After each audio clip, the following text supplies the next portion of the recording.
Elle est avec nous comme tous les lundis matins et on a le plaisir de l'accueillir, la rabbinite Maria Chadré. Shalom, Boker Tov, Maria Chadré. Boker Tov, Shavua Tov, merveilleuse semaine. Et oui, j'espère que vous allez bien. En tout cas, vous êtes toujours au rendez-vous sur Radio J le lundi matin. On parle ce matin de la relation entre l'être et le paraître. Alors expliquez-nous. Oui, on est toujours dans notre exploration du texte de la Bible, de la Genèse. Et effectivement, on se souvient que immédiatement après avoir consommé le fameux fruit défendu, eh bien, Adam et Ève ont honte d'être nus. Ils se cachent derrière un arbre dans le jardin d'Éden.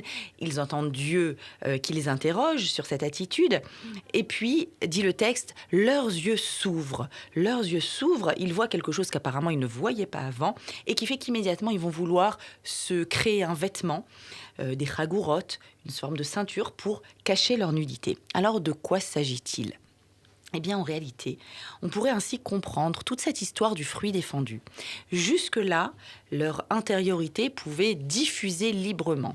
Quand on voyait Adam et Ève, si je peux m'exprimer ainsi, eh bien, on voyait leur âme, leur intériorité, leur qualité, vraiment leur intériorité. Ouais. Et à partir du moment où il y a eu cette consommation, leurs yeux s'ouvrent et puis tout d'un coup, désormais, le corps va prendre une place phénoménale. Le corps et le langage du corps, puisque le corps nous parle, s'exprime. Et puis tout d'un coup, eh bien, le corps qui prend tant de place va faire passer l'âme et le monde intérieur à un second plan. Et ça, c'est terrible. Du coup, ils ont honte de leur nudité parce qu'en fait, ils se disent, quand on va me voir, on ne verra plus qu'un corps, on ne verra plus une âme. Ouais. Et c'est pour cela que Dieu va effectivement lui-même leur coudre des vêtements. Alors le vêtement en hébreu se dit soit lévouche, soit béged. Alors ces deux termes sont extrêmement intéressants.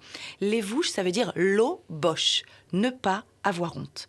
Et béged, eh bien béged, ça veut dire une tromperie, littéralement. Livgod, c'est tromper. Alors, de quoi s'agit-il ? Eh bien, tout simplement, en portant des vêtements, on est invité à se souvenir que finalement, tout ce que l'on voit de moi à l'extérieur, ce n'est pas moi.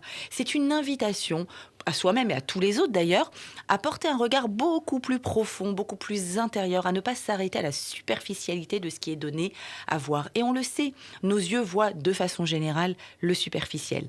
Ils voient ce qui est immédiatement visible. En portant des vêtements, on se souvient qu'on est beaucoup plus que ce que l'on voit de nous. Et d'ailleurs, ce mot béged est merveilleux parce qu'on réalise qu'il est fabriqué de 3 lettres de l'alphabet hébreu suivies. Le bet, le gimel, le dalet, c'est 3 lettres suivies. Mais on a oublié le petit aleph, le début. Alors oui, le petit aleph, c'est le ani, c'est le moi, le je, l'être intérieur.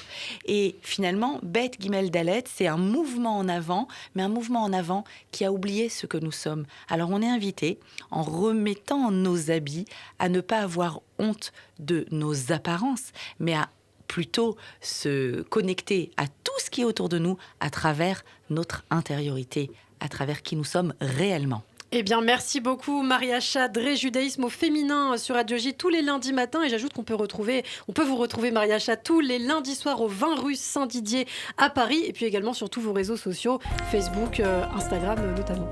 Absolument. Merci beaucoup Maria Chadré, à la semaine prochaine.